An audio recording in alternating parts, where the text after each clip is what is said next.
स्वागत है आप सभी लोगों का मेरे चैनल साइंस टू टेक्नोलॉजी में। मैं अनुपम विपुल आपका स्वागत करता हूं आज के शो कैमरा ट्यूसडे में। आज हम लोग बात करेंगे न्यू अपकमिंग लेंसेज के बारे में, यानी कि लेंस मार्केट जो 2020 में है इसको समझने की कोशिश करते हैं। और यहाँ पे एक प्रीफिक्स से स्टार्ट करना चाहेंगे गाड़ी की। लेंस ज़्यादा मायने रखता है कैमरा से, क्योंकि लेंस सिलेक्शन लिमिट करता है आपको। जैसे कि कोई लोग कुछ सिस्टम खरीद लिए और उस सिस्टम में वो लेंस मिला ही नहीं जो आप का इस्तेमाल करना चाह रहे थे, आप लटक जाएंगे। ये बात समझना बहुत ज़रूरी है कि लेंस, आपको सिर्फ ये नहीं देखना कि मुझे ये लेंस चाहिए तो मैंने कैमरा सिस्टम खरीद लिया। आप देख लीजिए कि अगल बगल कुछ है कि नहीं, क्योंकि उससे कई बार लोग को होता है, क्योंकि आप ग्रो कर रहे हैं, आप इंसान हैं, आपका मूड चेंज होगा, आपका हॉबी चेंज होगा, आपका फोकस चेंज होगा और आपको अलग अलग लेंसेज की ज़रूरत पड़ सकती है। उस दरमियान अगर आपका जो कैमरा है, लेंस का सिस्टम है, उसमें वो था ही नहीं जो आप खुद मतलब आपको ग्रो करने का परमिशन दे, तो आप लटक जाएंगे। और प्लस यहाँ पे एक चीज़ सोचना बहुत ज़रूरी होता है कि right tool for the right job होता है, यानी कि एक लेंस ऐसा नहीं है जो हर किसी को सूट करे। एग्जाम्पल के लिए जैसे मान लीजिए कुछ लोग 18 to 400 मिलीमीटर का APS-C का लेंस खरीदते हैं। क्या वो बेस्ट लेंस है? नहीं, बहुत उसमें साइड इफेक्ट्स हैं। लेकिन वो जो लोग ट्रैवल बहुत करते हैं और इनको चाहिए कि भैया सुपर जूम जितना मतलब वर्सटिलिटी मिले और बम इमेज क्वालिटी मिले, तो वही एक ऑप्शन है उनके पास। वहीं पे कुछ लोग को है कि जैसे मान लीजिए स्ट्रीमिंग कैमरा है, APS-C है, तो वो लोग 18 मिलीमीटर का f1.8 खरीदते हैं। क्यों? वही उसके लिए सबसे सूट करता है। Right tool for the right job, ये समझना बेहद ज़रूरी होता है। इसीलिए पूछिए मत किसी से कि कौन सा लेंस चाहिए, आप अपने इस्तेमाल को पहले समझिए। अगर वो समझ गए तो आपको पता चल जाएगा कौन सा लेंस लेने से आपका बम फ़ायदा है। प्लस लेंस के बारे में एक चीज़ समझना, जो नए नए खरीदार होते हैं उनको, जो आप लोग काफ़ी लोग को जानते हो ना, जिनका DSLR खरीद तो लिया और वो सिर्फ अलमारी में पड़ गया, वो यही होता है कि लेंस बहुत महंगा आता है। ये मतलब मैंने 2 ही लेंस खरीदा और मेरा ऑलरेडी दाम भाग चुका है इससे, मतलब कैमरा बॉडी से ज़्यादा। जबकि मेरा कैमरा बॉडी कोई बहुत चीप नहीं है, 800D कोई बहुत फ्री का चीज़ तो है नहीं। और प्लस मैंने तब लिया था जब लॉन्च हुआ था शुरू में, और इसमें मैंने एक सिग्मा का 17 to 55 मिलीमीटर का f2.8 लिया है, वो APS-C लेंस है। और दूसरा एक तो फुल फ्रेम लेंस लिया 70 to 300। दाम अपना समझ के भाग गया। तो ये समझना बहुत ज़रूरी है, खास करके जो लोग स्पोर्ट्स फोटोग्राफी करते हैं या मॉडल फोटोग्राफी करते हैं, जहाँ पे वो लोग एक्चुअल हाई ग्रेड इक्विपमेंट इस्तेमाल करते हैं। उनका कैमरा बॉडी खराब होगा, उनको ध्यान नहीं पड़ेगा, दूसरा एक तो रखे रहेंगे इस पर। लेंस को कुछ हो गया, लटक जाएंगे। तो ये समझना बहुत जरूरी होता है कि लॉन्ग टर्म में आप देखेंगे तो कैमरा बॉडी अरे बदलते रहते हैं सीजन की तरह, लेकिन लेंस जो है आपका दशकों दशक चलता है। और चूँकि अब 2020 के बारे में हम लोग बात कर रहे हैं, बहुत सारा लेंस माउंट का रिवर्स इंजीनियरिंग हो चुका है। जैसे कि कैनन का जो RF माउंट है, नाइकॉन का जो माउंट है, ये सब का रिवर्स इंजीनियरिंग होगा। लेकिन ये बात समझ लीजिए, अभी एकदम क्लियर हो जाना चाहिए कि नाइकॉन का जो फुल फ्रेम मिररलेस माउंट है उसको डिकोड नहीं किया गया है। यानी कि अभी कोई भी कंपनी, चाहे वो सिग्मा हो चाहे वो टैमरॉन हो, सीधे सीधे जाके नहीं कर सकती हम नोकिया के लिए, नोकिया बोल रहा हूँ, नाइकॉन के लिए डायरेक्ट लेंस बना लें, क्योंकि अभी वो कम्युनिकेशन खोल नहीं पाए।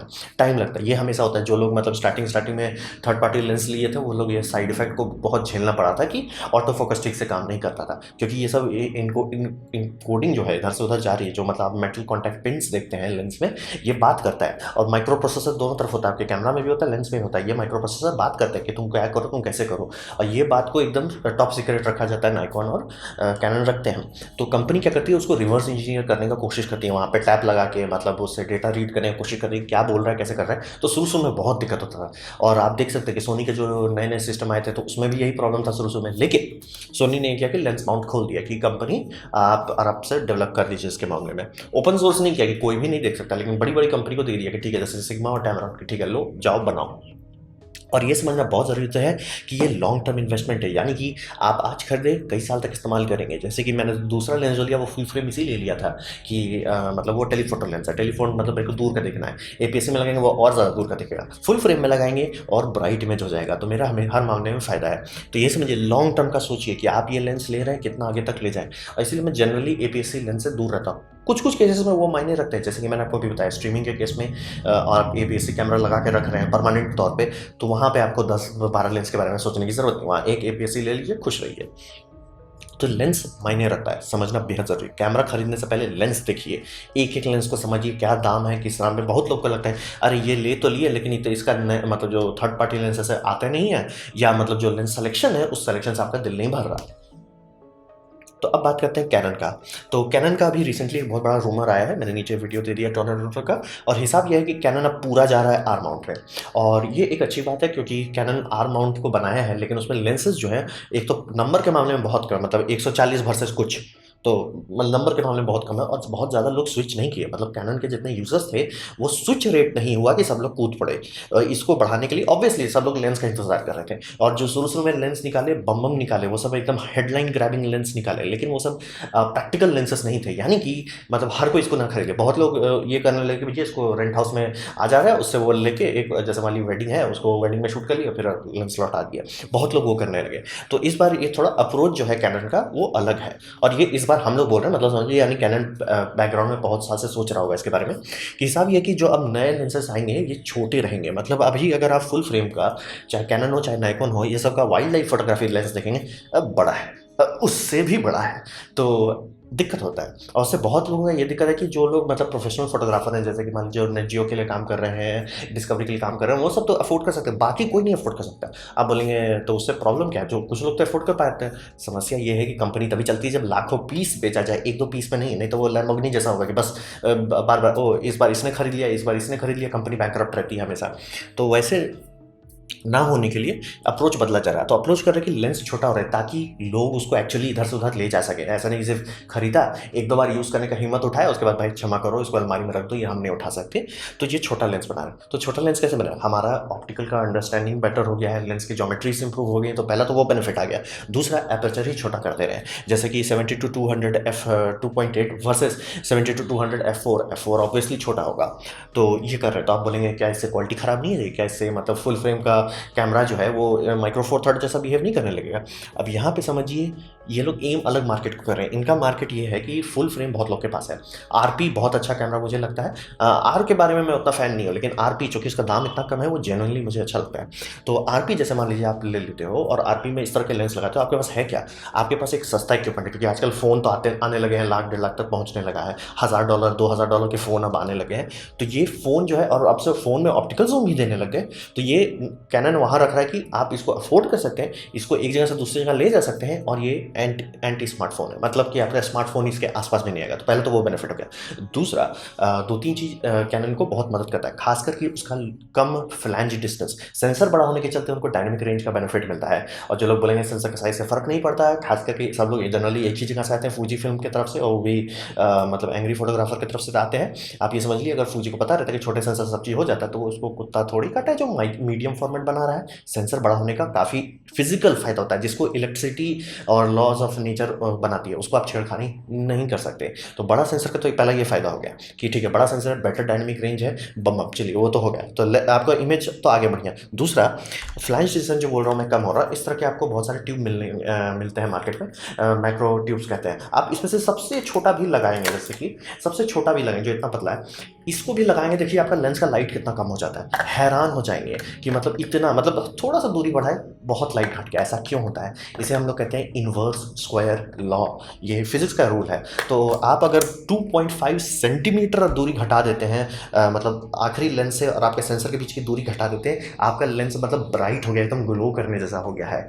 तो इसीलिए कैनन ये दोनों चीज़ का फायदा उठा के कि पहला लेंस का अंडरस्टैंडिंग अच्छा हो गया, सेंसर साइज बड़ा है, तो ये सेंसर साइज सबसे बड़ा फायदा हो गया। दूसरा कि वो फ्लैंज डिस्टेंस कम होने थे, तो F12 का लेंस भी अब काम करने लायक आ गया, और ये आप देख सकते हैं कि ये सब लेंस में भी अब ऑटो फोकस आने लगा है।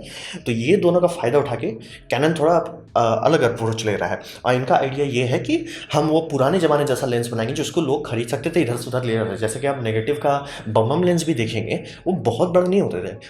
हुआ ये कि डिजिटल इंडस्ट्री आने के बाद सब लोग पिक्सल पिपिंग करने लगे, कि मतलब फोटो लिए और उसके एक एक कोना में जूम कर रहे हैं, एक एक कोना में देख रहे हैं कॉर्नर शार्पनेस क्या है, तो वो सबको सुधारने के चक्कर में लेंस एकदम सिनेमा जैसा लेंस बनने लगे, बम बड़ा हो गया, उतना ज़रूरत नहीं है। और आप तो आप लोग को देख सकते हैं कि लोग पैसा कर रहे हैं, भैया वापस रेट्रो लेंस लाओ, जो कि मतलब उतना ज़्यादा शार्प नहीं हो कि देख के कड़वा लगने लगे इमेज। तो ये समझिए कैनन थोड़ा सा अलग अप्रोच ले रहा है, उनका फ्लैंज डिस्टेंस का फायदा है, सेंसर का फायदा, और प्लस मेरा एक दिल का पर्सनल फेवरेट बात की आर माउंट में एक भी APS-C रिलीज नहीं किया है। ये बहुत अच्छी बात है, APS-C का अब कोई सेंस नहीं बनता, क्योंकि अब तो मोबाइल कैमरा जेन्युइनली खुले दिन में मोबाइल कैमरा जेन्युइनली बहुत नज़दीक आ गया है, बहुत नज़दीक, मतलब ऑलमोस्ट छू रहा है। तो फुल फ्रेम अब भी उसके पास काफ़ी एडवांटेज है। तो कैनन का ये अप्रोच है कि छोटा हल्का लेंस जो लोग अफोर्ड कर सकें, इधर से उधर ले जा सकें, और हमारा इंजीनियरिंग का फ़ायदा उठाएं।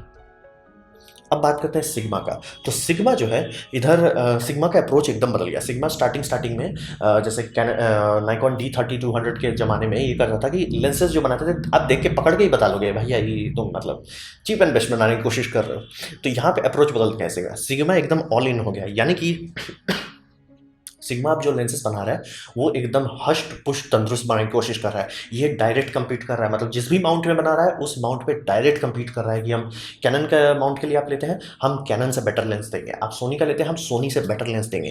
तो ये इसका साइड इफेक्ट है। सिग्मा का जो एकदम पहले दाम बहुत कम होता था वो दाम का तो बेनिफिट गया, लेकिन आप इसको मतलब फर्स्ट पार्टी लेंस से देखेंगे तो ये सस्ता है। फर्स्ट पार्टी लेंस है, ये 50% सस्ता से लेकर 70% तक सस्ता रहता है। तो ये तो उनका फ़ायदा हो गया। और प्लस इसका ये फ़ायदा हो गया कि मतलब जब एक्चुअल इंजीनियर्स एक्चुअल अपना समझ के पैसा लगाते हैं तो इक्विपमेंट अच्छा बनता है। तो ये इक्विपमेंट में जेन्युइनली जो लोग इस्तेमाल कर रहे हैं सिग्मा का जो नया जनरेशन का लाइनअप है, जेन्युइनली खुश है कि हाँ अब हमारे पास एक तगड़ा लेंस है। और जो कि मैंने आपको बताया ऑटो फोकस का सारा इशू सॉल्व हो गया, खास करके सिग्मा के मतलब ई माउंट के लिए तो उनको तो कोई प्रॉब्लम नहीं, क्योंकि सोनी खुद ही खोल के दे दिया। और प्लस आप बोलोगे जो DSLR के डिपार्टमेंट में नाइकॉन और कैनन है वो इतना साल से फिक्स था कि अब रिवर्स इंजीनियरिंग हो चुका है। तो बम हाई क्वालिटी लेंसेज मार्केट में आ रहे हैं। और इनका सिलेक्शन लेंस के बारे में हमेशा बोलता है कि लेंस एज ए सिलेक्शन देखना होता है कि आप ये खरीद रहे हो क्या इसके अगल बगल कुछ मिलता है कि नहीं। तो सिग्मा का 8 लेंस का पूरा लाइनअप अब कंप्लीट होने पर आ रहा है।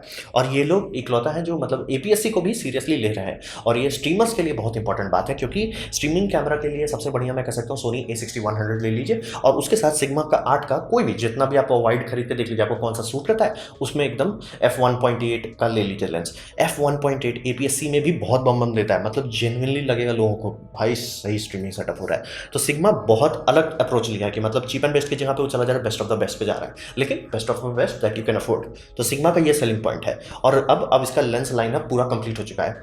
तो लेंस लाइनअप क्यों मायने रखता है, क्योंकि बहुत सारे लेंस लाइनअप कोशिश करते हैं कि सारा चीज़ एक जैसा रखें, यानी कि रिंग कहाँ पे है, रिंग किस डायरेक्शन पर रोटेट करने से फोकस करता है, किस डायरेक्शन में रिंग रोटेट करने से एक्सटेंड करता है और कोलैप्स करता है, और ये सब लेंसेज में चेंज होता है। और इसका समस्या ये होगा कि जो लोग लेंस खूब स्वैप करते हैं, मतलब जैसे आप जूम में गए फटफट खींच रहे थे, फिर आप दूसरा जूम में गए, जैसे मतलब सफारी वाले एरिया में गए आप लेंस बदले आपका आदत हो रहा है, मतलब आपने पहला जो फोटो खींचा उसमें लेफ्ट घुमा रहे थे, अब इधर वो राइट घुमाने से जाएगा। और ये कई लोगों का होता है, काफ़ी लोग, इसीलिए एक पूरा सेट के पीछे लोग भागते हैं ताकि सारा लेंस एक जैसा बिहेव करे, मतलब आप छूते ही समझ जाएंगे क्या करना है आपको। ये बहुत इंपॉर्टेंट है, इसीलिए मैं पूरा सेट के तौर पे बात कर रहा हूँ। तो ये हो गया सिग्मा। अब बात करते हैं टैमरन। तो टैमरन जो है ये लोग बहुत स्मार्ट गेम खेल रहा है। टैमरन क्या किया कि सोनी के साथ बहुत डायरेक्ट डीलिंग कर लिया कि सोनी ने इनका मतलब करीब 20 या 30% खरीद कर रख लिया है उसमें। तो टैमरन क्या कर रहा है, टैमरन प्राइस का फ़ायदा उठा रहा है। तो प्राइस का फ़ायदा का मतलब क्या होता है, टैमरन के लेंसेज जो सोनी ई माउंट्स के लिए अभी अवेलेबल हैं, इसके मतलब गोतिया भाई आपको नाइकॉन में भी मिल जाएगा, कैनन में भी मिल जाएगा। तो ये सबको बना रहे हो। और ये लेंस का मतलब चूँकि सोनी ने अपना माउंट खोल दिया था, बहुत अच्छे लेंस बहुत कम दाम पे था रहा है, लेकिन सोनी डायरेक्ट खरीद कर रखा हुआ तो डायरेक्ट टिकटॉक कॉपी नहीं बना सकते। जैसे कि मान लीजिए सोनी का 70-200 f4 है तो ये नहीं बनाएगा 70-200 f4 बनाएगा। तो ये लोग तिगड़म लगाते हैं कि जैसे कि 70-200 वो तो बनाना ही था इनको, तो क्या किया 70-180 थोड़ा सा मतलब टेली एंड कॉम्प्रोमाइज कर दिया, लेकिन 70-180 मिल गया जो ऑलमोस्ट मतलब 90% आपका रेंज कवर हो जा रहा है। उसमें भी इन्होंने मतलब f2.8 दे दिया। लेंस छोटा है, हल्का है, आप आराम से कैरी कर सकते हैं। और सोनी के A7 Mark III में इमेज स्टेबलाइजेशन है, उनके सारे ऊपर वाले में सब में इमेज स्टेबलाइजेशन है, तो बम काम करता है। तो ये समझना बहुत जरूरी है, इंडिया लोग स्मार्टली खेल रहे हैं और इनका फायदा जेन्युइनली अब लोगों को दिख रहा है। और खास करके जिस लेंस के मामले में मैं बहुत खुश हूँ, इसका अनाउंसमेंट अभी एकदम ताज़ा अनाउंसमेंट है, 28-200 फुल फ्रेम लेंस। ये बहुत बड़ी बात है, अच्छे से सुनिए, 28-200 यानी आपको 70-200 को हटा देना है, 24 टू वो सब हटा देना है, ये एक लेंस कर सकता है। हाँ एपर्चर इसका छोटा है, ये गलती ना करें, इसका एपर्चर है f2.8 to 5.6, लेकिन f2.8 मतलब वाइड एंगल में वो जेन्युइनली अच्छा है और 5.6 बुरा नहीं है। और फुल फ्रेम की लेंस की बात कर रहा हूँ, यानी कि ये ऐसा लेंस है जो मैं कह सकता हूँ, और इसका दाम भी बहुत ज़्यादा नहीं है। देखिए इंडिया में आते आते तो कितना दाम हो जाता है, लेकिन इसका 70 के आसपास में दाम होना चाहिए। तो ये लेंस जो है इसका हिसाब ये है कि आप एक जैसे सोनी A7 Mark III लेते हैं, ये लेंस खरीदिए आपका स्टार्टर के किट के तौर पे कि मैंने लिया एक अच्छा सिस्टम लिया और गाड़ियाँ खोल दिया, कितना अच्छा है, बम है। आपको कोई तकलीफ नहीं होगी, कोई शिकायत नहीं है। प्लस टैमरॉन जितने भी लेंसेज बनाए सबका कोशिश कर रहा है आउटर डायमीटर का जो है, जिसमें आपका ये लगता है एनडी फिल्टर लग सकता है, पोलराइजर लग सकता है, ये सब में सेम है। यानी कि आप एक के लिए मतलब खरीद लेते पोलराइजर, आपको दोबारा खरीदने की जरूरत नहीं पड़ी। इसीलिए बोला लोग सिस्टम के पीछे भागते हैं इसी कारण से, ताकि मान लीजिए जैसे आप टैमरॉन का पूरा किट ही बना देते कि नहीं भैया सोनी का लेंस हम नहीं अफोर्ड कर सकते, बॉडी पसंद है, टैमरॉन लेंस दे रहा है, आप टैमरॉन खरीद लिए, फिर बोले यार एक ठो में हमको पोलराइजर चाहिए, कोई टेंशन नहीं, वो एक आपका सब में लगेगा। तो ये बहुत अच्छी बात है। और ये लोग जो यूनिक मिक्स बना रहे हैं, ये थोड़ा सा मतलब टेंजिबल बेनिफिट देता है, क्योंकि इनका वजन काफ़ी हल्का है। और लेंस के साथ सबसे बड़ा यही समस्या है, अच्छे लेंस आते तो हैं लेकिन वो टैंक जितने भारी भी हो जाते हैं। तो ये टैमरॉन का ये जो क्लेवर मिक्स लगा रहे हैं, ये काफ़ी लोगों के लिए अच्छा है। और मैं जेनुअनली खुश हूँ कि ये 28-200, ये अगर मैं कल को सोनी का फुल फ्रेम लेता हूँ तो चांसेस है कि यही लेंस ले पाऊंगा, क्योंकि मतलब बाकी सारे लेंस का दाम देख के तो हार्ट अटैक आ जाता है। तो ये था मेरा प्रेजेंटेशन, नए लेंसेज जो आ रहे हैं 2020 में, और आपको क्या देखना पड़ेगा आने वाले टाइम में। उम्मीद करता हूँ आपको कुछ सीखने को मिला हो, कुछ समझ में हो, अच्छा लगा हो। अगर ऐसा है लाइक करते हैं, दोस्तों शेयर करते हैं, उससे मेरा काफ़ी भला होगा। नहीं अच्छा लगा, नहीं पसंद आया, कोई बात नहीं, आप डिसलाइक कर सकते हैं। मैं कहूँगा डिसलाइक 2 बार दबाएं, उससे मुझे पता चलेगा कितना पसंद हुआ है। मैं आपसे कहूँगा कमेंट लिखिए, कि मैं हर कमेंट की जवाब देने की कोशिश करता हूँ। आपसे कहूँगा सब्सक्राइब कीजिए, बेल दबाइए अगर आप फ्री हैं तो। आपने मेरा वीडियो देखा, जानकर मुझे बहुत खुशी हुई। धन्यवाद।